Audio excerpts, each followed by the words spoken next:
Mutual fund முதலீடு உங்களுக்கு சரியா போகுதா? சரியான முடிவுகளை எப்படி எடுக்கிறீங்க? தவறான முடிவுகளை எப்படி அடையாளம் கண்டு அதிலிருந்து வெளிய வர்றீங்க? எப்ப இன்வெஸ்ட் பண்ணலான்ற கேள்விக்கான விடையை எப்படி தேடுறீங்க? இது எல்லாம் தான் இன்வெஸ்டருக்கு இருக்கக்கூடிய பெயின் பாயிண்ட்ஸ். இந்த பெயின் பாயிண்ட்ஸ விலக்குறது தான் M2W முதல் நோக்கம். 1 தவறுகள தவிர்க்கிறோம். 2வது எப்போ இன்வெஸ்ட் பண்ணலாம் அப்படின்னு உங்களுக்கு அலர்ட்ஸ் குடுக்குறோம். வாரம் ஒரு பரிந்துரையாவது உங்களுக்கு வரப்போகுது. ஞாயிற்றுக்கிழமை ஆச்சுன்னா உங்களுக்கு பரிந்துரை வரும். அதே போல உங்களுடைய முழு பொட்டன்ஷியல் என்ன? எவ்வளோ நீங்க சேமிக்கலாம்? எவ்வளோ இன்வெஸ்ட் பண்ணலாம்? அப்படின்னு உங்கள புரிஞ்சுக்க வச்சு, உங்களுடைய பொட்டன்ஷியலுக்கு உங்கள இன்வெஸ்ட் பண்ண வைக்கிறோம். M2W உங்களுக்கான ஒரு பிளாட்ஃபார்ம். நீங்கள் வளர வேண்டிய ஒரு இடம். வளர்ச்சிக்கான ஒரு எக்ஸ்பிரஸ்வே. 1 கோடி என்ற இலக்கை நோக்கி இணைந்து பயணிப்போம். Join M2W now.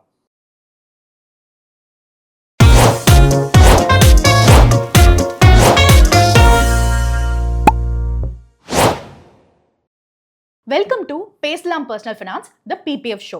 வாங்க கேள்விகளுக்குள்ள போகலாம். சார், இன்னைக்கு மார்க்கெட்ல லாஸ்ட் 1 hourல the market has fallen like a straight line. So war முடிஞ்சிருக்குன்னு நிறைய பேர் நினைச்சோம், பட் கிளியர்லி அது முடியல. ஏன் இந்த மாதிரி விழுறது? அண்ட் நம்ம எப்படியும் மார்க்கெட் விழ லம்சம் கால் கொடுத்துட்டே தான் இருப்போம். What is our plan going forward? See, volatility மார்க்கெட்ல இருந்துட்டே தான் இருக்கும். It just looks for a excuse. So இன்னைக்கு ட்ரம்ப்போட ஒரு ஸ்டேட்மெண்ட்டு.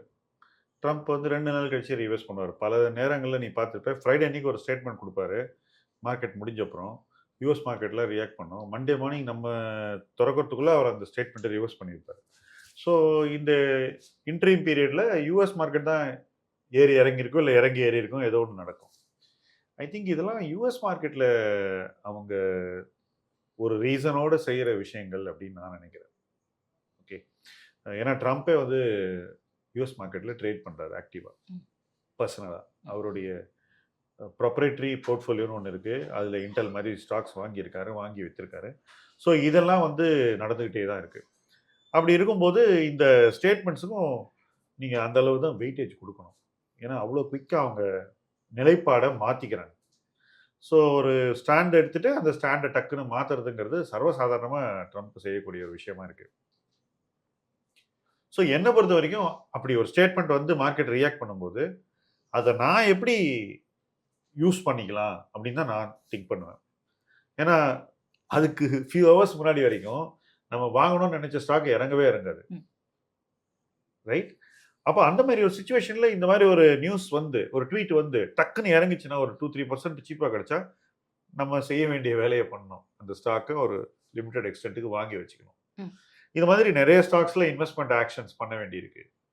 என்னை பொறுத்த வரைக்கும் இந்த மாதிரி அனௌன்ஸ்மெண்ட்ஸை நம்ம அப்படித்தான் திரும்ப திரும்ப யூஸ் பண்ணணும். இந்த வார் முடிஞ்சிருச்சா அப்படின்னு கேட்டிங்கன்னா, இந்த வார் மறுபடியும் ஃபுல் விகருக்கு போகிறதுக்கு யாருக்குமே இன்ட்ரெஸ்ட் இல்லை. இடையில இந்த மாதிரி இவங்க ஒருத்தர் சீண்டி பார்த்துப்பாங்க, என்டர்டெயின் பண்ணிக்கிறாங்கன்னு தான் நான் நினைக்கிறேன். சார், மார்க்கெட் விழறது ஆப்பர்ச்சுனிட்டி பற்றி பேசுனீங்கல்ல. ஸோ இப்போது ரீசெண்டாகவே நிறைய லம்சம் வருதுல்ல. இப்போ நான் ஒரு டிசிப்ளின் இன்வெஸ்டராக இருக்கேன். அப்போது நான் லம்சம் மட்டுமே பார்ட்டிசிபேட் பண்ணால் போகிறோம்ல, நான் ஏன் எஸ்ஐபி பண்ணணும்? பண்ணலாம், லம்சம் மட்டுமே பார்ட்டிசிபேட் பண்ணால் போகிறோம். ஆனால் எஸ்ஐபிங்கிறது ஒரு பர்டிகுலர் பிளேஸில் நடக்குது, லம்சம் இன்னொரு இடத்துல நடக்கும். ஃபார் எக்ஸாம்பிள், என்னை பொறுத்த மட்டும் எஸ்ஐபி பண்ண வேண்டிய இடங்கள் ரொம்ப ஸ்டேபிளான இடங்களாக இருக்கும். லார்ஜ் கேப் அந்த மாதிரி சில தீம்ஸில் வேர் ஃப்ளக்சுவேஷன் ரொம்ப இல்லாத இடங்கள், அந்த இடத்துல நீங்கள் பண்ணீங்கன்னா அந்த லிமிட்டட் ஃப்ளக்சுவேஷனுக்குள்ளே அப்பப்போ நீங்கள் இன்வெஸ்ட் பண்ணி ஆவரேஜ் பண்ணிக்கிறீங்க. லம்சம்ங்கிறது எங்கே நிறைய ஃப்ளக்சுவேஷன் இருக்கோ அல்லது எப்போ நிறைய ஃப்ளக்சுவேஷன் இருக்கோ அந்த நேரத்தில் ஒரு கருவியாக நீங்கள் யூஸ் பண்ணுறீங்க. இப்போ உதாரணத்துக்கு பயங்கரமாக ஃபால் ஆகும்போது ஒரு இடத்துல போய் நீங்கள் லம்சம் பண்ணுறீங்க.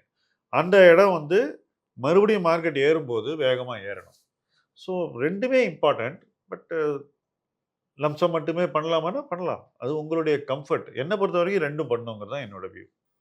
சார், இப்போ எஸ்ஐபி லம்சம் யோசிக்கும் போது அட்வைசர் இருந்தால் இட் இஸ் ஆல்வேஸ் பெட்டர். அவங்க சொல்லுவாங்க எதில் எஸ்ஐபி பண்ணலாம், எதில் லம்சம் பண்ணலாம். இப்போ if people don't want to go to an adviser, AI கிட்ட கேட்குறாங்க.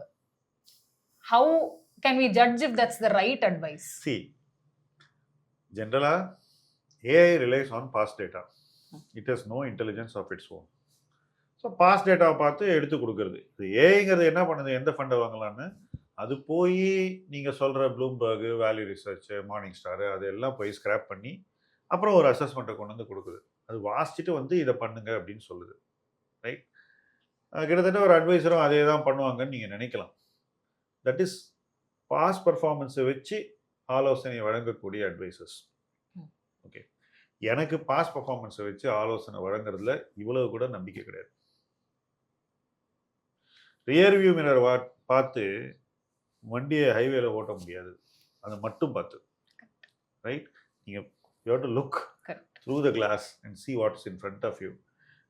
and you must be able to see for a long distance. So என்னை பொறுத்த மட்டும் இன்வெஸ்ட்மெண்ட்டில் நாளைக்கு ஒரு போர்ட்ஃபோலியோவில் என்ன நடக்கும் அப்படிங்கிறத நீங்கள் டெஃபினட்டாக பார்க்கணும்.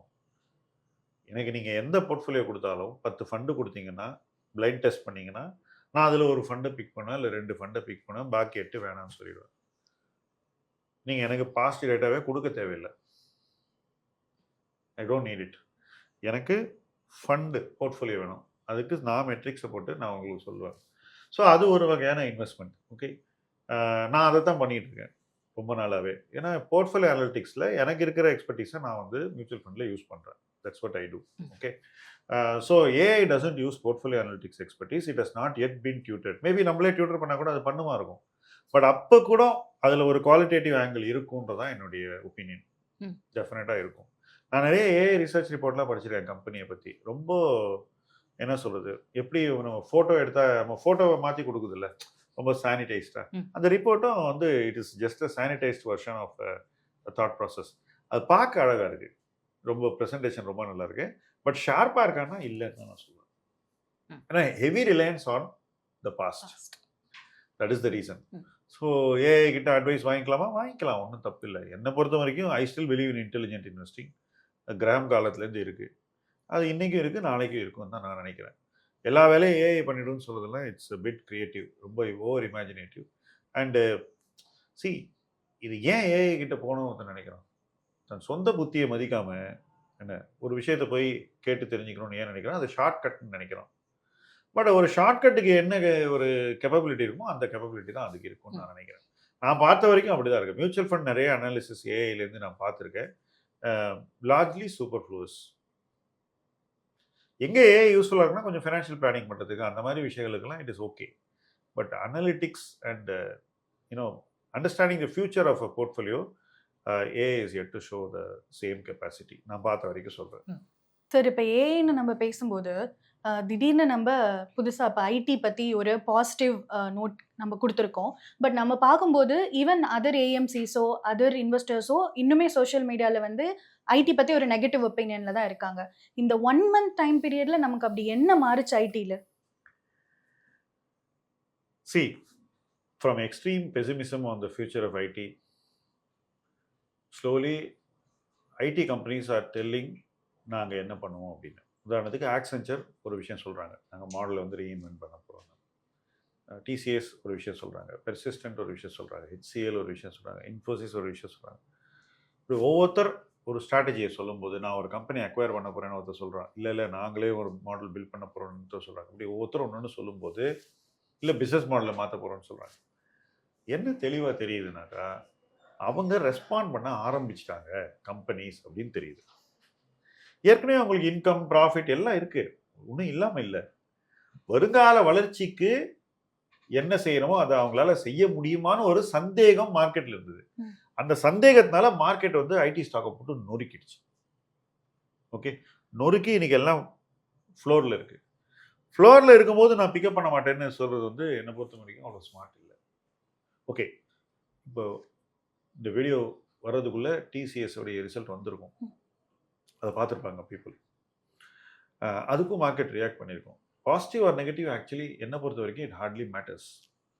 What matters is the directional guidance. இது தான் நாங்கள் செய்ய போகிறோம், இந்த டைரக்ஷன் நாங்கள் போக போகிறோம்னு டிசிஎஸ் சொல்லணும். அது மார்க்கெட்டுக்கு ஒரு தெளிவை தரணும். அது டிசிஎஸ் கொடுக்குமானா கொடுப்பாங்கன்னு நான் எதிர்பார்க்குறேன். நம்ம இப்போ ரெக்கார்ட் பண்ணும்போது அது நமக்கு தெரியாது. But I expect that they will give a reasonable guidance. So இந்த கைடன்ஸ் எல்லாம் என்ன பண்ணுதுனாக்கா, இந்த கைடன்ஸ் அனௌன்ஸ்மெண்ட்ஸ், நாங்கள் அடுத்தது செய்வோம்னு கம்பெனி சொல்லக்கூடிய டைரக்ஷனல் ஸ்டேட்மெண்ட்ஸ், இது எல்லாமே இன்வெஸ்டர்ஸ்க்கு கிளாரிட்டியை கொடுக்க விரும்புது. ஓகே, ஏற்கனவே வாங்கி அடிப்பட்ட இன்வெஸ்டர் உடனே அதை வாங்குவாங்களா அப்படின்னு கேட்டிங்கன்னா நோ. அதுதான் சார் என்னோட கொஸ்டினும். ஏன்னா 20-25% விழுந்திருக்கு. இப்போ இந்த டைம்ல திரும்பவும் நான் அந்த தைரியத்தோட இறங்கி வாங்க முடியுமா அப்படின்னு ஒரு கொஸ்டின் சரி, இருக்கு. நமக்கு என்ன அட்வான்டேஜ், நம்ம கிட்ட இது கிடையாது. ம். We have zero exposure. நம்ம கிளைண்ட்ஸுக்கு ஜீரோ எக்ஸ்போஷர். ஸோ நம்ம தொடர்ந்து அதை பற்றி ஒரு நெகட்டிவ் ஸ்டான்ஸ் வச்சுட்டு இருக்கோம். இதுதான் கான்ட்ரேரி இன்வெஸ்டிங். நீ வந்து ஒரு நெகட்டிவ் ஸ்டான்ஸை வருஷ கணக்காக வச்சுக்கலாம். Okay, and then you can reverse the stance. நான் ஒரு எக்ஸாம்பிள் சொல்றேன். 2000 போகும்போது நான் ஐடியில் நெகட்டிவ், உலகமே பாசிட்டிவ், நான் நெகட்டிவ். ஓகே. ஏன்னா அந்த வேல்யூவேஷன் எனக்கு சரியா படலை. அங்கேருந்து கட் டு 2012. ஓகே, நம்ம பாசிட்டிவ், ரிவர்ஸ், உலகமே நெகட்டிவ் 12, 13, 14லாம். ஸோ அங்கேருந்து மேலே போகும்போது மறுபடியும் இப்போ 2024, 25ல நம்ம மறுபடியும் இந்த ஸ்டாக்ஸ் எல்லாம் 30 பீக் மேலே போச்சு இல்லையா, அப்போ நம்ம வித்துட்டோம். அப்போ உலகமே பாசிட்டிவ், நம்ம நெகட்டிவ். அங்கேருந்து இன்னைக்கு திருப்பி 14 பீக் வந்துருச்சா, பாதி விலைக்கு கீழே. இப்போ இந்த இடத்துல நம்ம வந்து we are reversing our opinion because we feel the companies can transform, they will survive and they will also thrive in specific areas. So நமக்கு அந்த பாரம் இல்லைல்ல. இந்த முடிவை எடுக்கணும்னா நீ கான்ட்ரேரினா உனக்கு பேகேஜ் இருக்கக்கூடாது. நீ அடி வாங்கி அந்த அடியிலேருந்து எப்படி மீண்டு வருதுன்னு யோசிச்சு, இந்த பிரச்சனையெல்லாம் நமக்கு கிடையாது, நம்ம கிளைண்ட்ஸுக்கும் கிடையாது. அப்படி இருக்கும்போது I am free to take this call. Because இப்போ போட ஆரம்பிச்சா கூட கிளைண்ட்ஸுக்கு எவ்வளோ கீழே போட்டாலும் அவங்க போட்டு ஜெயிக்க முடியும், அந்த நம்பிக்கை எனக்கு இருக்கு. ஆனால் போடாமல் வேடிக்கை பார்த்தாங்கன்னா சுத்தமாக ஆப்பர்ச்சுனிட்டியை மிஸ் பண்ணுறதுக்கும் சான்ஸ் இருக்கு. So you have to participate continuously. So individual investing பண்றவங்களுக்கு நிறைய பேருக்கு பாத்தீங்கன்னா கண்டிப்பா அவங்க கிட்ட வந்து ஐடி ஸ்டாக்ஸ் இருக்கும். ஆமா, மேல வாங்கியிருக்காங்க, கீழே வந்துருச்சு. இப்போ இல்ல அவங்க கிட்ட இப்போவும் அந்த ஸ்டாக்ஸ் அவங்க வந்து டவுன்வர்ட் ஆவரேஜ் பண்றதுக்கு ரெடியாவும் இருக்கலாம். ஓகே, இப்போ ஒரு ஸ்டாக்ல நான் டவுன்வர்ட் ஆவரேஜ் பண்றதுக்கும் நான் ஒரு ஃபண்ட் வழியா அதை நான் என்னோட போர்ட்ஃபோலியோல எடுத்துக்கிறதுக்கும் என்ன டிஃபரன்ஸ் இருக்கும்? டிஃபரன்ஸ் இஸ் உங்க ஸ்டாக்கினுடைய ஃபார்ச்சூன்ஸ் மறுபடியும் சீக்கிரம் மீண்டு வரலன்னா நீங்க எவ்வளவு டவுன்வர்ட் ஆவரேஜ் பண்ணி மாட்டிக்குவீங்க. ஃபண்ட்ல அந்த செக்டர்னுடைய ஃபார்ச்சூன்ஸ் மாறி போச்சுன்னா 2-3 பேர் நல்லா பண்ணா கூட நீங்க மேலே வந்துருவீங்க. அவ்வளவுதான் விஷயம். ஃபார் எக்ஸாம்பிள், நீங்க வச்சிருக்க ஸ்பெசிபிக் கம்பெனி சீக்கிரம் இதுல இருந்து மீண்டு வரலன்னு வச்சுக்கோ, அது தெரியாது யார் மீண்டு வருவாங்க. ஓகே, அப்ப நீங்க அதுல ஸ்டக் ஆயிடுவீங்க. சார், ஆனா டாப் 10 ஹோல்டிங்ஸ் ஒரு டெக் ஃபண்ட்லயும் என்னோட எக்ஸ்டர்னல் போர்ட்ஃபோலியோலயும் சேமா இருந்தா கரெக்ட். இப்போ நீங்க உங்க போர்ட்ஃபோலியோல ஆல்ரெடி எவ்வளவு அலோகேட் பண்ணிருக்கீங்கன்னு பொறுத்து இருக்கு. இப்போ நீங்க ஆல்ரெடி லேட்டஸ்ட் ஒரு டிசிஎஸோ இன்ஃபோசிஸோ ஏற்கனவே நீங்க 20% வாங்கிட்டீங்கன்னு வச்சு, உங்க போர்ட்ஃபோலியோ ஆல்ரெடி அது வந்து போர்ட்ஃபோலியோவை டிஸ்டார்ட் பண்ணி வச்சிருக்கு. நீங்க வந்து 20% வரைக்கும் வாங்கியிருக்கீங்கன்னா அது இன்னைக்கு பிரைஸ்ல, ஆக்சுவல் காஸ்ட்ல பார்த்தா அது 30 இருக்கும். நீங்க எப்படி இதை பண்ணக்கூடாதோ அப்படி பண்ணி வச்சிருக்கீங்க உங்க போர்ட்ஃபோலியோல. ரணகலம், right? Allocating more capital then you should have done. So நீங்க வேற ஏதோ ஒன்று செய்ய வேண்டியது போல இதை இப்போ ஓவரா பண்ணி வச்சுட்டீங்க, எக்ஸஸா. இது வந்து சாப்பாட்டில் ரொம்ப உப்பு போடுற மாதிரி, ரொம்ப காரம் போடுற மாதிரி. ஸோ எக்ஸஸ் போட்டீங்க. இப்போ அதை என்ன பண்ணணும் சொல்லுங்க? உங்க சாப்பாட்டில் எக்ஸஸ் உப்பு காரம் போட்டீங்கன்னா, ஒரு ரொம்ப காரம் போட்டுனா என்ன பண்ணுவீங்க? அட்ஜஸ்ட் பண்ணுவேன், வேற ஏதாவது எக்ஸ்ட்ரா அதை தான் பண்ணணும் போர்ட்ஃபோலியோல. நீங்க என்ன சொல்றீங்க? நோ நோ நோ, நானே என் போர்ட்ஃபோலியோல போய் மறுபடியும் டவுன்வர்ட் ஆவரேஜ் பண்ணி அதே காரத்தை இன்னும் கூட்டி நான் போர்ட்ஃபோலியோ சரி பண்ணிடுறேன் அப்படின்னு சொல்றீங்க. இது லாஜிக்கா சொல்லு, ரைட்? அது உங்களோட ஈக்விட்டி போர்ட்ஃபோலியோ, நீங்க ஆல்ரெடி அதை இம்பேலன்ஸ் பண்ணி வச்சிருக்கீங்க. அதை இன்னும் மேலும் இம்பேலன்ஸ் பண்ணுவேன்னு சொல்றது என்னை பொறுத்த வரைக்கும் லாஜிக்கல் இல்லை. இப்போ நான் சொல்றது என்னன்னா, நீங்க அதை விட்டுருங்க, அது தானே அது கரெக்ட் ஆகி வரட்டும் அந்த போர்ட்ஃபோலியோ. இங்க வேற ஒரு போர்ட்ஃபோலியோ நீங்க பில்ட் பண்ணுங்க. ஓகே, அந்த போர்ட்ஃபோலியோல கரெக்டா அலோகேட் பண்ணி பில்ட் பண்ணுங்கன்னு நான் சொல்றேன். இதான் டிஃபரன்ஸ். ஓகே, மேலும் மேலும் உங்க போர்ட்ஃபோலியோவே போய் நீங்க இன்னும் காரம் சேர்த்துக்கிட்டே இருந்தீங்கன்னாக்கா அந்த போர்ட்ஃபோலியோட ஓவரால் பர்ஃபார்மன்ஸ் பாதிக்கப்படும். ஆனா நீங்க இந்த பர்டிகுலர் ஸ்டாக் லெவல் அதுல மட்டும் நீங்க ஜெயிச்சுதான் நீங்க வெற்றி பெற்றதா நினைச்சிக்கலாம். பட் அதான் ஆபரேஷன் சக்சஸ் பேஷண்ட் டெட் மாதிரி நீங்க வந்து போர்ட்ஃபோலியோ வந்து ஆவரேஜிங் சக்சஸ் ரிட்டர்ன்ஸ் டெட்னு ஆயிடும். அது நீங்க யோசிக்கணும். எனக்கு ஒன்றும் இதுல ஐடியாலஜி எல்லாம் ஒன்றும் கிடையாது. இதுல பண்ணணும், நீ டைரக்ட்ல பண்ணக்கூடாது, ஷேர்ல வாங்கக்கூடாது அப்படிலாம் இல்லை. நீங்க ஆல்ரெடி இம்பேலன்ஸ் பண்ணி வச்சிருக்கிற போர்ட்ஃபோலியோவை இன்னும் மேல மேல போய் காரம் போட்டுக்கிட்டே இருந்தீங்கன்னா அந்த போர்ட்ஃபோலியோ எப்படி பெலட்டபிளா இருக்கும்? அப்போ then where does the idea of scaling up come, sir? Downward average பண்ணா ஒரு Downward averaging is a dumb thing if you don't control the position size. ஒன்று, if you do it very fast, ரெண்டு, 99% of investors were doing direct equity for the sake of proving that they can do it on their own. கரெக்டா? They don't have the time. So அவங்க time கிடைக்கும் போது அவசரமாக முடிவுகள் எடுக்கிறாங்க. அதனால தான் இன்னைக்கு எல்லாருக்கிட்டையும் ஹையர் ரேட்டில் ஐடிசி, இன்ஃபோசிஸ், டிசிஎஸ் இருக்குது. ஏன்னா நல்ல கம்பெனிஸ், கம்பெனியை பற்றிலாம் நான் எதுவும் தப்பாக சொல்ல, டீசன்ட் கம்பெனிஸ். பட் ஹையர் ரேட்டில் இருக்கா இல்லையா இவங்க கிட்டலாம்? உனக்கு எத்தனை ரிவ்யூ வருது? இப்போ இந்த ஹையர் ரேட்டில் இருக்கிறது எதை காட்டுதுன்னா, உங்களுக்கு அந்த டெம்பரமெண்ட் சரியா இல்லை ஈக்விட்டி இன்வெஸ்டிங் பண்ணுறதுக்கு. உங்களுக்கு ஒரு போர்ட்ஃபோலியோ எப்படி கன்ஸ்ட்ரக்ட் பண்ணுறதுங்கிறது தெளிவில்லை. ஓகே, உங்களுடைய ஸ்பீட் ஆஃப் இன்வெஸ்டிங் வந்து சரியா இல்லை. இதெல்லாம் நீங்கள் வச்சுக்கிட்டு நீங்கள் ஒரு போர்ட்ஃபோலியோ பில்ட் பண்ணீங்க, நிறைய பணத்தை உள்ளே போட்டீங்க. இந்த போர்ட்ஃபோலியோ எப்படி கரெக்ட் பண்ணோம் அப்படின்னாக்கா, ஏற்கனவே பண்ண தப்பை சரி பண்ணுறதுக்கு மேலும் மேலும் பணத்தை அந்த தப்பு மேலேயே நீங்கள் கட்டினீங்கன்னாக்கா எப்படி அந்த போர்ட்ஃபோலியோ கரெக்ட் ஆகுன்றது தான் அவங்க யோசிக்கணும். எப்படி ஆகும் சொல்லுங்க? வேற ஏதோ ஒன்று வரணும்ல இருக்குல்ல. நியூ ஐடியா தான். நான் அந்த மியூச்சுவல் ஃபண்ட் போர்ட்ஃபோலியோ அதை வேற ஒன்றா எடுத்துக்கிறேன். அது மொத்தத்தையும் ஒரு பீஸாக எடுத்துக்கிறேன். I'm taking the whole portfolio as one piece. Don't take this fund, that fund and all that. Take your entire mutual fund portfolio as one piece and compare it with your direct equity portfolio. Slowly that portfolio will become stable and you can make it better. இங்கே என்ன ஆகும், maybe நீங்கள் வாங்கின cost இன்ஃபோசிஸ்லையோ, ஐடிசிலையோ, டிசிஎஸ்லையோ திரும்ப வந்துருச்சுன்னு வச்சுக்கோங்க. அந்த இடத்துல யூ கேன் டேக் அ கால், நான் ரொம்ப எக்ஸஸ் வாங்கிட்டேன், இந்த வேலையில் ஒரு 10% குறைச்சிக்கிறேன். ஏற ஏற ஹையர் லெவலில் வாங்கின பொசிஷனை நீங்கள் விற்று தான் ஆகணும். அதை எடுத்து வேற எங்கேயாவது இன்வெஸ்ட் பண்ணணும். அது ஸ்டாக்கா மியூச்சுவல் ஃபண்டாங்கிறத அன்னைக்கு நீங்கள் டிசைட் பண்ணணும். இது எப்போ நடக்க போகுதுங்கிறது ஒரு கொஸ்டின். இது என்ன உடனே 6 மாதம் நடக்க போகுதுன்னு நினைக்கிறீங்களா? It's going to take years. Okay, so அந்த போர்ட்ஃபோலியோ சரி பண்ணவே it is going to take years. இன்னைக்கு இந்த 3 கம்பெனி உள்ள போர்ட்ஃபோலியோ, ஐடிசி, டிசிஎஸ், இன்ஃபோசிஸ் உள்ள நல்ல கம்பெனி உள்ள போர்ட்ஃபோலியோவை சப்போஸ் இந்த ஹையர் ரேட்டில் வாங்கி ஸ்டக் ஆகிருந்தா அந்த போர்ட்ஃபோலியோவை திருத்தி நார்மல்சி கொண்டு வரதுக்கு it is going to take years. I'm telling you today. இப்போ நீங்கள் அதுலேயே மேலே மேலே போட்டு அந்த போர்ட்ஃபோலியோ குழப்பி சொதப்பி வைக்கணும்னா அதில் யாரும் அட்வைசர் கிடையாது, ஒன்றும் கிடையாது. இதை எப்படி சரி பண்ணுறதுங்கிற ஒரு பிளான் இல்லை, கேம் பிளான் கிடையாது, ஸ்ட்ராட்டஜி கிடையாது. இதெல்லாம் இல்லாமல் அதுக்குள்ளே நான் பண்ணுவேன்னாக்கா பண்ணலாம். See, money is yours, you can do whatever you like. இதை யாரும் தடுக்க முடியாது. ஒவ்வொருத்தரோட தனிநபர் விருப்பம், உரிமை. நான் அதுக்குள்ளே போகல. நான் என்ன பண்ணுவேன்னா, I will allow that mistake to correct it self over time and I will start and investing which doesn't have mistakes. நான் அதை அப்படி தான் எதிர்பார்க்குறேன். நான் அதை அப்படி தான் பண்ணுவேன். நான் அந்த பொசிஷனை கண்ட்ரோல் பண்ணுற விதம் வேற மாதிரி இருக்கும், இவங்க பண்ணுற மாதிரி இருக்காது.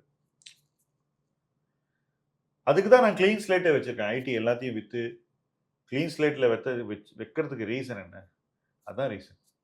எனக்கு வேணுங்கிற போது நான் ஆரம்பிச்சேன்னா என்னால் அந்த பொசிஷனை வந்து நான் விரும்பினபடி ஸ்கேல் பண்ண முடியும். மேலும் விழுந்தா கூட, சப்போஸ் இந்த வீடியோவை நம்ம பண்ணும்போது தெரியாது ஃபர்தர் விழுமானு, விழுந்தா கூட நம்ம வந்து கன்விக்ஷனோட வாங்க முடியும். ரைட்? இப்போ இது நீங்க சொல்ற நபர்களால செய்யவே முடியாது. ஏன்னா இன்னும் போர்ட்ஃபோலியோ வந்து digging yourself deeper into the problem. சரி, இப்போ 1 லட்சத்துக்கு நம்ம ஒரு போர்ட்ஃபோலியோ பண்றோமோ, இல்ல வந்து ஒரு 40 லேக்குக்கு ஒரு போர்ட்ஃபோலியோ பண்றோமோ, நம்ம M2Wல நிறைய ஐடியாஸை நம்ம அவங்களுடைய போர்ட்ஃபோலியோல நம்ம கொடுத்துட்டே இருக்கோம்.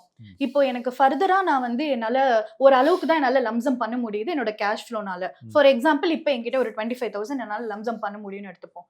அதை இப்போ ஒரு நியூ ஒரு ஐடியால நான் போடணுமா, இல்ல எக்ஸிஸ்டிங்கா எனக்கு ஆல்ரெடி வந்து நான் போட்டது கொஞ்சம் கீழே போயிருக்கு, அங்க நான் ஆவரேஜ் பண்ணணுமா? இல்ல, ஆவரேஜ் பண்றது இஸ் நாட் தி பிரையாரிட்டி.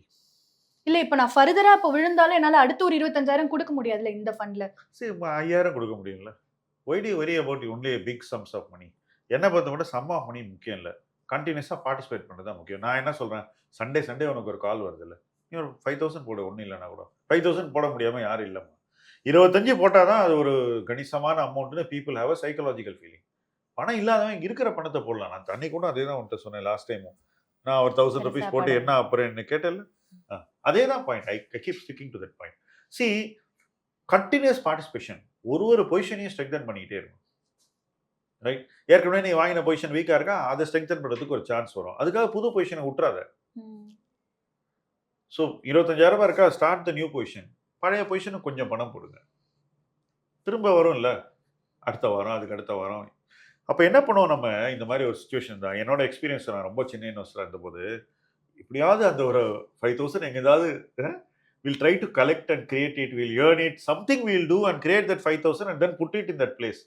அந்த ஒரு வைராகியம் வந்துடும். அதை நம்ம சரி பண்ணி ஆனோம். அதுக்கு ஒரு 5,000 எங்கேயாவது பண்ணோம், ஏர்ன் பண்ணுவோம், செலவை குறைச்சிப்போம், ஏதாவது ஒன்று பண்ணி அந்த 5,000 கண்டுபிடிச்சிருவோம். That's how you should do it. அப்போ அந்த மாதிரி ஒரு மைண்ட் செட்டுக்கு இன்வெஸ்டர் வந்துட்டாங்க ரொம்ப டிட்டர்மைண்டாக இருப்பாங்க. இங்கிலீஷில் டாகட்னு சொல்லுவாங்க, டாகட் டிட்டர்மினேஷன். ஆனால் வந்து அவ்வளோ ஒரு என்ன சொல்றது, ரொம்ப ஃபோக்கஸ்டாக பண்ணுறது, அது வந்துடும். ஸோ இல்லை இல்லை இல்லைன்னு நமக்கு என்னென்னா நம்ம ஆங்ஸைட்டியில் நம்மளால் பண்ண முடியாதுன்னு டிசைட் பண்ணிடுவோம். அது தப்பு. முடிஞ்சதை பண்ணுவோம் ஃபஸ்ட்டு, அப்புறம் இன்னும் நிறைய பண்ணுவோம். பில்ட் கெப்பபிலிட்டி, கெப்பாசிட்டி, அதுதான் இதில் முக்கியம். மார்க்கெட் எங்கேயும் ஓடி போகிறது இல்லை, கிளியராக சொல்கிறேன், எங்கேயும் ஓடி போகிறது இல்லை. இன்னும் மிட் கேப் ஸ்மால் கேப்லலாம் நிறைய நடக்க வேண்டியிருக்கு சம்பவங்கள். ஐடியில் நடந்த மாதிரி நிறைய ஐபிஓ வரப்போகுது. 2-3 லட்சம் கோடி ரூபாய் ரைஸ் பண்ண போகிறாங்க. 2-3 லட்சம் ரூபாய் ஐபிஓவில் ரைஸ் பண்ணும்போது என்ன நடக்கும்னா, இந்த ஸ்டாக்கெல்லாம் விற்றுட்டு அங்கே தான் போய் மக்கள் பணத்தை கொட்டுவாங்க அந்த ஐபிஓவில் பார்ட்டிசிபேட் பண்ணுறதுக்கு. அப்போ இதெல்லாம் கொஞ்சம் இறங்கும். அதுக்கப்புறம் வந்து நார்மலைஸ் ஆகும் வேல்யூவேஷன்லாம். இந்த 80-100 PE எல்லாம் திடீர்னு பார்த்தா 50-60 இருக்கும். இப்போவே இருக்குது நிறைய கம்பெனி. நீங்கள் பார்த்தீங்கன்னா லாஸ்ட் இயர் 90 PE 100 PE இருந்த நிறைய கம்பெனி இப்போ 60 இருக்குது. ஏஷியன் பெயிண்ட்ஸ் மாதிரி நான் ஒரு உதாரணத்தை சொல்கிறேன், 60க்கும் கீழே இருக்குது. இன்னும் நிறைய கம்பெனி இருக்குது. ஆக்சுவலாக நீங்கள் சொல்லிக்கிட்டே போகலாம். ஜூபிலண்ட் ஃபுட், இந்த மாதிரி நிறைய கம்பெனி 60 PEக்கு வந்துருச்சு, 100 PEல இருந்து. அங்கேருந்து அது மேபி ஒரு 45க்கு போகலாம், சொல்ல முடியாது. இன்னைக்கு 100 PEல இருக்கிற கம்பெனி இதே டைரக்ஷனில் தான் போகும். ஓகே, இதெல்லாம் நடக்க போகுது. ஸோ நமக்கு இன்வெஸ்ட் பண்ணுறதுக்கு நிறைய சான்ஸ் கிடைக்கும். சான்ஸ் கிடைச்சிக்கிட்டே இருக்கும், இன்வெஸ்ட் பண்ணிக்கிட்டே இருக்கும். இப்போ என்ன ப்ராப்ளம், இதெல்லாம் பார்க்காம வெறும் டவுன்வர்ட் ஆவரேஜிங் பண்ணிட்டு இருக்காங்க நிறைய பேர். கரெக்டா? Blind downward averaging, hoping that something miraculous will happen and take the portfolio back to cost. Nothing miraculous will happen. It will be slow, painful recovery. That's the best case you should expect. ஒருவேளை உங்கள் லக்கில் அதை விட கொஞ்சம் பெட்டராக நடந்தால் சந்தோஷப்பட்டுங்க. But there is no scope for any miracles today in the market. It will be gradual and a painful recovery for those who have already seen a drawdown. போர்ட்ஃபோலியோவில் ஒரு fall இருந்து வேல்யூ கீழே இருந்ததுன்னா இங்கேருந்து மேலே போகிறதுக்கு டைம் ஆகும். Sir, இந்த மாதிரி ஒரு மார்க்கெட் சுச்சுவேஷனில் நம்ம ஒரு ஃபியூ இயர்ஸ் எடுத்து பார்த்தோம்னா நம்ம பில் பண்ணதே ஒரு 5-6 ஃபண்ட்ஸில் தான் நம்மளோட ஹோல் போர்ட்ஃபோலியோமே பில் பண்ணியிருந்தோம். அங்கிருந்து இங்கே பார்க்குறப்போ ஒரு 4-5 ஐடியாஸ் எக்ஸ்ட்ரா ஆட் ஆயிருக்கு. ஸோ ஒரு கான்சென்ட்ரேட்டடாக நம்ம ஒரு 4-5 ஃபண்டில் தான் நெக்ஸ்ட் 4 to 5 இயர் பில் பண்ண போகிறோன்றதையும், திடீர்னு நம்ம இவ்வளோ ஃபண்ட்ஸ், ஈவன் ஒரு 1 lakh நம்ம ஒரு போடுறோம், நம்மளோட 7-8 ஃபண்ட் இருக்கு, 7-8 ஃபண்டில் நம்ம போடுறோம். ஸோ இது எப்படி வந்து பார்க்கணும், ஒரு இன்வெஸ்டர் அதை எப்படி வந்து அணுகணும்? இது எப்படின்னா, நீங்கள் சாப்பிட்றீங்க வீட்டில், எத்தனை டிஷ் இருக்கும்? 3 டிஷ் இருக்கா? நீங்கள் வந்து ஒரு ஹோட்டலுக்கு போகிறீங்க, பூஃபேக்கு, எத்தனை டிஷ் இருக்குது? இருக்கு, 30 டிஷ் இருக்கு. சாப்பிடாம வந்துடுறீங்களா 3 போகிறோன்னு? அன்னைக்கு அந்த சூழ்நிலையில் அது நல்லா இருக்குது, அது சாப்பிடணுன்னு உங்களுக்கு ஸ்ட்ராங்காக படுது, சாப்பிட்றீங்களா? இன்வெஸ்ட்மெண்ட்டு அப்படி தான். உங்களுக்கு கன்விக்ஷன் இருக்குது, ஒரு விஷயத்தை வாங்கலான்னா வாங்கணும். அதை விட்டு நான் 3 டிஷ் தான் வீட்டில் சாப்பிடுவேன் அப்படின்னு சொன்னீங்கன்னா அது உங்களையே நீங்கள் ரெஸ்ட்ரிக்ட் பண்ணிக்கிற மாதிரி. தப்பு இல்லை, you are free to do it. மார்க்கெட்டில் இவ்வளோ ஆப்பர்ச்சுனிட்டி இருக்குது, அந்த ஆப்பர்ச்சுனிட்டியை நம்ம கொண்டு வந்து உங்க முன்னாடி வைக்கிறோம். எடுத்துக்கிறது எடுத்துக்காதும் தனிநபர் இருக்கும். நான் அது டெஃபினட்டாக எடுத்துப்பேன். For my children I will buy everything. நான் மியூச்சுவல் ஃபண்ட் இன்வெஸ்டராக தான் நான் பண்ணுவேன், கண்டிப்பாக பண்ணுவேன், விட மாட்டேன். ஏன்னா அது தேவைப்படுது. பட் அந்த இன்வெஸ்டரால இந்த ரிஸ்க் எடுத்துக்க முடியலன்னா நம்ம எப்படி சார் அந்த ஒரு தீமேட்டிக் ஃபண்ட் எப்படி கொடுக்க முடியும்? தீமேட்டிக்னா பெரிய ரிஸ்கா? யார் சொன்னது? இன்வெஸ்டர்ஸ் திங்க் தட் இருக்கே சார், ஸ்டார் ஹை ரிஸ்க் அப்படின்னு தானே பார்க்குறோம் எல்லா வெப்சைட்லையும். தீமேட்டிக்னா ஹை ரிஸ்க்னு சொல்கிறவன்ட்டு நான் ஒரே ஒரு கேள்வி கேட்குறேன். ஒரு இண்டெக்ஸில் ஒரு தீம் 40% இருந்தால் அந்த இண்டெக்ஸ் எப்படிங்க லோ ரிஸ்க் ஆச்சு? Answer my question. ஒரு இண்டெக்ஸ்குள்ளே ஒரு தீம் 40% ஓகே இருந்தாக்கா அந்த இண்டெக்ஸ் ஹையர் ரிஸ்கா லோவர் ரிஸ்கா எனக்கு சொல்லுங்கள். ஸோ இந்த நான்சென்ஸ் எல்லாம் சொல்லக்கூடாது. இண்டெக்ஸ்லேயும் நிறைய தீம்ஸ் இருக்குது, ஒரு தீமும் 10% 15% இருக்குது. நம்ம என்ன பண்ணுறோம், ஏய் நீ இண்டெக்ஸில் 40% 10% 20% அப்படி வச்சுருக்கியா, எனக்கு இந்த 20% வேணாம், இதுக்கு பதிலாக நான் வேறு ஒன்று வாங்குறேன்னு நம்ம வேறு ஒன்று செலக்ட் பண்ணி அந்த இடத்துல வைக்கிறோம். அதுதான் போர்ட்ஃபோலியோ. போர்ட்ஃபோலியோக்கும் இண்டெக்ஸ்க்கும், நீங்கள் பில்ட் பண்ணுற மியூச்சுவல் ஃபண்ட் போர்ட்ஃபோலியோக்கு இண்டெக்ஸ்க்கு என்ன வித்தியாசம் நான் சொல்கிறேன். இண்டெக்ஸில் ஃபைனான்ஷியல் 40, ஐடி இவ்வளவு 10%, ஃபார்மா இவ்வளவு இப்படி இருக்குல்ல. நம்ம என்ன பண்ணுறோம், எனக்கு அது அவ்வளோ வேண்டாம், அப்படின்னு சொல்லிட்டு நான் அதை வெளியே எடுத்துட்டு வேற ஒரு விஷயத்தை பொறுத்துறேன். ம். உதாரணத்துக்கு சாலிட்டர்ல ஃபைனான்சியல் ஜீரோன்னு எடுத்துக்கிறேன் ஆல்மோஸ்ட், ம். எக்ஸப்ட் இன்சூரன்ஸ் ஜீரோன்னு எடுத்துக்கிறேன். அப்போ என்ன ஆகுது, அந்த பேங்கிங் ஸ்டாக்ஸ் எல்லாம் அதில் கிடையாது. ஓகே, நான் அதுக்கு பதிலாக வேற ஏதோ ஒன்று பொறுத்துறேன். ம். ஓகே, இதே தான் நம்ம மியூச்சுவல் ஃபண்ட்லையும் பண்ணுறோம். எப்படின்னாக்கா மியூச்சுவல் ஃபண்ட் போர்ட்ஃபோலியோ நீங்கள் எடுத்து பார்த்தீங்கன்னாக்கா அதில் எது எது இப்போ suppose you just compare to the 500 stock index. Okay, அதோட நீங்கள் கம்பேர் பண்ணீங்கன்னா நம்ம வந்து எது வந்து வேல்யூவேஷன் அதிகமாக இருக்கோ அதோட வெயிட்டேஜை குறைச்சிருவோம். அதுக்கு பதிலாக வேற வேல்யூவேஷன் கம்மியாக இருக்கிற ஒரு தீமை உள்ள சேர்க்கிறோம். ம். Suppose you're buying IT now. ம். ஓகே, நீங்கள் வந்து இத்தனை நாளாக உங்கள் ஐடி வெயிட்டேஜ் 0, இண்டெக்ஸில் 10%. கரெக்டா? கரெக்ட். இத்தனை நாளாக நீங்கள் அந்த தீமை வாங்கலை, இண்டெக்ஸ் பண்ணவன் அந்த தீமை வாங்கிட்டு இருந்தான் all the way down today. Okay, thematic எப்படி ப்ளே பண்ணணும்னு இருக்கு. Index is nothing but aggregate of multiple themes. Portfolio is an aggregate of multiple themes. எல்லாம் சேர்ந்தது தான், எல்லா தீமும் சேர்ந்தது தான். ரைட்? எப்போ எந்த தீமை நம்ம எவ்வளவு கொடுக்கணும் அலோகேஷன்ங்கிறது தான் இதில் வந்து art or skill, whatever you call it. Right? So அந்த வகையில் வந்து தீமேட்டிக் இல்லாமல் போர்ட்ஃபோலியோ பண்ணவே முடியாது. தீமேட்டிக் இல்லாத போர்ட்ஃபோலியோவே கிடையாது. இண்டெக்ஸில் ஆரம்பிச்சு சொல்கிறேன் நான் இன்னும் இண்டெக்ஸை கடந்து அடுத்ததுக்கே போல. Right? Multiple themes make a portfolio. Don't do thematic இன்வெஸ்டிங்னா அவங்க என்ன சொல்ல வராங்கன்னாக்கா, வெறும் ஒரே ஒரு தீம்ல போய் பணத்தை போடுறது அல்லது 2 தீம்ல போய் பணத்தை போடுறதை பற்றி சொல்றாங்க. அப்போ ரிஸ்க் ரொம்ப ஜாஸ்தியாகும். அந்த 2 தீம் ஃபயர் ஆகலைன்னா உங்க மொத்த போர்ட்ஃபோலியோ பர்ஃபார்ம் பண்ணாது. நம்ம அப்படி பண்ணலையே, மல்டிபிள் தீம்ஸ் தானே இருக்கு. நீ கேட்டல ஏன் ஜாஸ்தி தீம் இருக்குன்னு, இதான் லாஜிக். அப்போ எல்லாத்தையும் நீ வந்து கரெக்டாக பேக் பண்ற. It's a construction of a portfolio. அதை இப்படியெல்லாம் இதுலலாம் இவ்வளோ இருக்கலாம்னு நம்ம சொல்லி அதை பில்ட் பண்றோம். ஆனா it will be different from the index. And you must be proved right. When you are proved right, you perform better than the index. Therefore, you beat the index. இதுதான் ஆக்டிவ் இன்வெஸ்டிங். அந்த தத்துவமே இதுதான். Simple. Okay, எனக்கு பிடிக்காத விஷயத்தை ஒதுக்கிடுறேன், எனக்கு பிடிச்ச விஷயத்தை அதுக்கு பதிலாக சேர்த்துக்கிறேன். ஓகே, இதை வந்து இட் இஸ் தீமேட்டிக் இன்வெஸ்டிங்னு யாராவது சொன்னாங்கன்னா, even indexing is largely nothing but thematic investing with an aggregation. That's all. அதில் ஒன்றும் பெரிய there is nothing very different. Only thing is we do it slightly better or try to do it slightly better. அது நம்மளோட effort. Okay, ஏங்க யாரோ ஒருத்தன் ஏதோ ஒரு பணம் நம்ம கொடுக்குறான்னா அவனுக்கு நம்ம ஏதாவது ஒரு ஸ்பெஷலாக ஒன்று ட்ரை பண்ணணும்ல.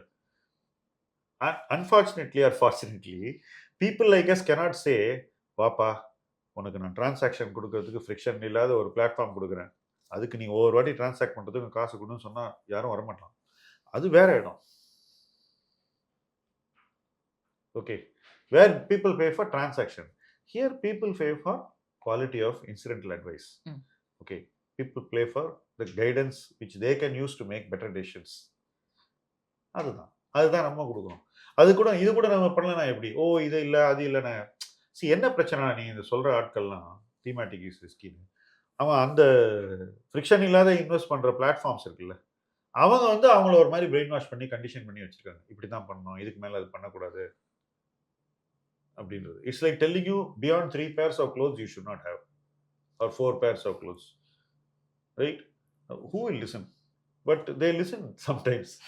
ஸோ அந்த மாதிரி தான் இந்த 3 தான். நீ இந்த அன்னைக்கு நான் ஒருத்தன் படித்தேன், you buy Nifty, you buy whatever some mid cap 150 and you buy something else, இதுக்கப்புறம் ஒரு டெட்டு, இது 4 இருந்தால் போகிறோம் அப்படின்னு ஒரு பெரிய லெக்சர். நான் கேட்கலான்னு நினச்சேன், எங்கே உன் போர்ட்ஃபோலியோட டிமேட் ஸ்டேட்மெண்ட்டை காட்டு, அந்த 4 தான் இருக்கான்னு நான் பார்க்குறேன். அவன் பிஸ்னஸுக்கு அது வந்து இட்ஸ் ஸ்ட்ராட்டஜி, இது போகிறோன்னு சொல்கிறது. என்னை பொறுத்த மட்டும் இதெல்லாம் பிஸ்னஸுக்கு இல்லை, நல்ல இன்வெஸ்டிங்க்கு என்ன தேவையோ அதை ஒவ்வொரு இன்வெஸ்டரும் செய்யணும். அப்போ தான் ஜெயிக்க முடியும். தீமேட்டிக்லாம் தப்பு இல்லை. நான் உனக்கு சிம்பிளாக சொல்கிறேன். IT, if bought at the right valuation, is it a risky theme?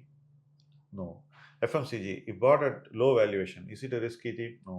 Pharma, if bought at a risky valuation, is it a risky theme? No. PSU, generally when bought at low valuation, does it give better return than other themes or not? It gives. இந்த மாதிரி நிறைய themes இருக்குல்ல. அப்போ இதெல்லாம் use பண்ணக்கூடாதுன்னாக்கா அப்போ எதை use பண்ணி நீங்கள் ரிட்டர்னை கொடுக்க போறீங்க?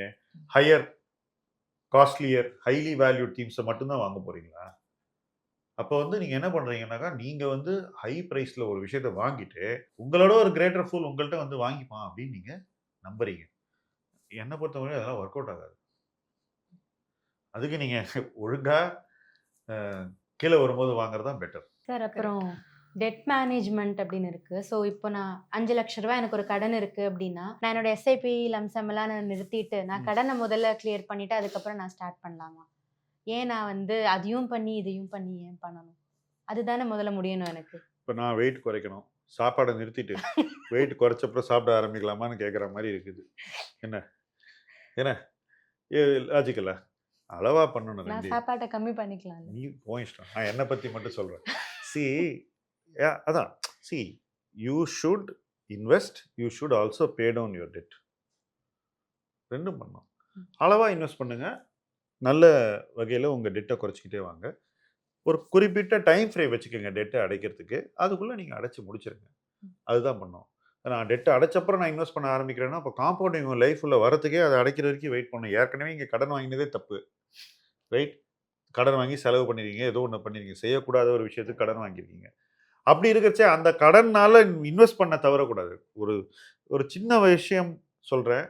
இன்வெஸ்டிங் ஹேபிட்டுங்கிறத வந்து ஏற்கனவே சரியாக இல்லாதவங்க உடனே அதை ஆரம்பிக்கணும். அது எவ்வளோ இன்வெஸ்ட் பண்ண முடியுங்கிறது வேற சமாச்சாரம். ஒரு பக்கம் கடன் அடைச்சிக்கிட்டே வாங்க, இன்னொரு பக்கம் இன்வெஸ்ட்மெண்ட்டை கூட்டிகிட்டே வாங்க. ரெண்டும் பேரலாக நடக்கும். இதை முடிச்சுட்டு அப்புறம் நான் அதை ஆரம்பிக்கிறேங்கிறது நான் சொன்ன எக்ஸாம்பிள். சார் எனக்கு இப்போ ரிட்டையர்மெண்ட் பற்றி ஒரு டவுட் இருக்கு. என்னன்னா இப்போ எங்கிட்ட இருக்கிற என்னோட போர்ட்ஃபோலியோல மோஸ்ட்லி எல்லாமே நான் ஈக்விட்டியில தான் வச்சிருக்கேன் அப்படின்னா, சப்போஸ் ஈக்விட்டியில நிறைய குறையிறது அப்படிங்கும் போது எனக்கு அது லாஸ் தானே. ஏன் நான் ஈக்விட்டியில நிறைய இன்வெஸ்ட் பண்ணணும்? இல்ல ஆக்சுவலி இன்னொரு கொஸ்டின் கூட இருக்கு. இப்போ நம்ம சொல்றோம் பணம் போடணும், விழறப்ப போடணும், ஆட் பண்ணிட்டே வரோம். 2 வருஷமா ஈக்விட்டி ஒண்ணுமே தரல. கடைசியில பார்த்தா எனக்கு இம்மீடியட்டா ஒரு கோல் இருக்கு. அந்த கோலுக்கு எனக்கு இப்ப பணம் தேவைப்படுது. நான் 2 வருஷத்துக்கு முன்னாடி நீங்க கேட்டப்போ நான் பணம் தரல. அப்ப நல்ல வேளை நான் அப்ப பணம் போடல. அதனால எனக்கு இப்ப அது யூஸ்ஃபுல்லா இருக்கு அப்படின்னு ஒரு பாயிண்ட் இருக்கு. அப்போ நான் ஒரு எனக்கு வந்து சேஃபா ஒரு இடத்துல நான் எடுத்து வைக்க வேண்டியது ஒரு தேவை இருக்குல்ல. இப்ப நான் எல்லாத்தையும் ஈக்விட்டில போட முடியாது. ஆனா எனக்கும் டைம் கன்ஸ்ட்ரெயின்ட் இருக்கு. அப்போ ஒரு குழப்பமா இருக்குல்ல. எவ்வளவுதான் நான் பண்ணணும் ஈக்விட்டிக்கு அப்படின்ற மாதிரி. 2 கொஸ்டின் இருக்கு. ஃபர்ஸ்ட் ரிட்டையர் ஆக போறேன், ரிட்டையர் ஆகிட்டு என் போர்ட்ஃபோலியோ கீழே போயிடுச்சுன்னா என்ன பண்ணுது? நான் ஏற்கனவே நிறைய ஈக்விட்டி வச்சிருந்தேன்னா என்ன பண்ணுது? ஸோ ரிட்டையர்மெண்ட்டுக்கு முன்னாடி தான் நம்ம ஹை ஈக்விட்டி ஹோல்டிங்கோட ட்ராவல் பண்ணணும். ஃபர்ஸ்ட்டு ரிட்டையர் ஆன பிற்பாடு யார் ஓரளவுக்கு அக்ரெசிவாக ஈக்விட்டி பண்ண முடியும்னா யாருக்கு வந்து பென்ஷன் இருக்கணும். கவர்மெண்ட் சர்வெண்ட்ஸ் வந்து அவங்களுக்கு கவர்மெண்ட் எம்ப்ளாயீஸ்க்கு பென்ஷன் நல்லா இருக்குது. ஸோ அவங்க வந்து பென்ஷனை வச்சு அவங்க லைஃப்பை லீவ் பண்ண முடியுது. அன்றைக்கி கூட நான் 2 எம்ப்ளாயீஸ் பார்த்தேன். அவங்க சொன்னாங்க, இல்லை சார் எனக்கு வர பென்ஷனில் என்னால் வீட்டை நல்லா ரன் பண்ண முடியும் அப்படின்னாங்க. அப்போ அவங்களுக்கு இந்த நடுவில் இந்த ஏற்ற இறக்கங்கள் வந்து அதிகம் பாதிக்காது. நடுவில் மார்க்கெட் கீழே போச்சா 2 வருஷம் ஒன்றும் ஆகாது. அவங்க அதை பற்றி கவலைப்பட தேவையில்லை. அப்போ கூட எவ்வளவு ஈக்விட்டி இருக்கணும்னு ஒரு ஒரு கிளாரிட்டி இருக்கணும். ஓகே. ஆனால் இந்த பணத்தை நம்பி இருக்காங்க பாருங்கள் வாழ்கிறதுக்கு. அப்போ அவங்க வந்து ரிட்டையர் ஆகிறதுக்கு 2 வருஷம் முன்னாடியிலேருந்து அந்த ரிட்டையர் ஆன நாள்லேருந்து செலவு பண்ணுறதுக்கு அட்லீஸ்ட் ஒரு 2 to 3 இயர் பணத்தை கிராஜுவலாக பில்டப் பண்ணி வச்சுட்டாக்கா, ஒருவேளை ரிட்டையர் ஆகி அடுத்த வருஷம் பேர் மார்க்கெட் வந்தால் கூட 2-3 வருஷத்தில் அது முடிஞ்சிடும்.